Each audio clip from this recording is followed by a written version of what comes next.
Актриса әрі продюсер Дариға Бадықова әлеуметтік желідегі парақшасында кәсіпкер Алмаз Малдыбаевқа қолдау білдірген жазба жариялады деп хабарлайды Direct Media Kiss.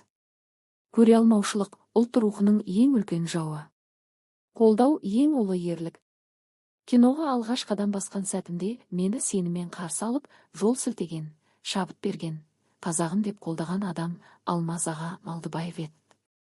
Сол кезде кішкентай сенім, жылы сөз, артылған үміт мен үшін үлкен демеу болды. Жеке басым Алмаз ағаны қазақ киносының діңгегі жүйе қалыптастырған, таланттарға жол ашқан тұлға деп білем.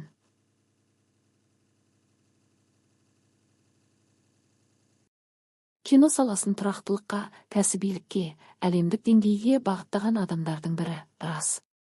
Қазір түрлі әңгіме көбейген кезеңде мен үндемей қала алмадым. Өйткені өнерде ең қажет нәрсе әділдік пен адамдық. Бір адамның еңбегін бағаламау тұтас саланың дамуына кедергі деді актриса. Дариға Бадықова Оскарға жолдама алған алғашқы үміткерлердің бірі болған фильм жайлы жазды. Кадет фильмі еліміз атынан Оскарға жолдама алған алғашқы үміткерлердің бірі еді. Өкініштісі, сол қуанышты сәтті біз өз ішіміздегі көре алмаушылықпен көлегейлеп алдық. Шындығында бұл тек бір фильмнің тағдыры емес, біздің өнерге деген көзқарасымыздың айнасы болды. Өнерде жеңіс те ортақ. Қуанбасақ, қолдамасақ, ешқашан биікке шыға алмаймыз. Қазақ киносы біздің рухани қазынамыз, ал оны көтеру әрқайсымыздың міндетіміз.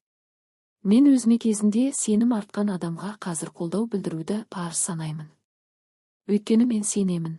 Қазақ киносының күші бірлікте, болашағы қолдауда, рухы әділдікте деді Дариға Бадықова.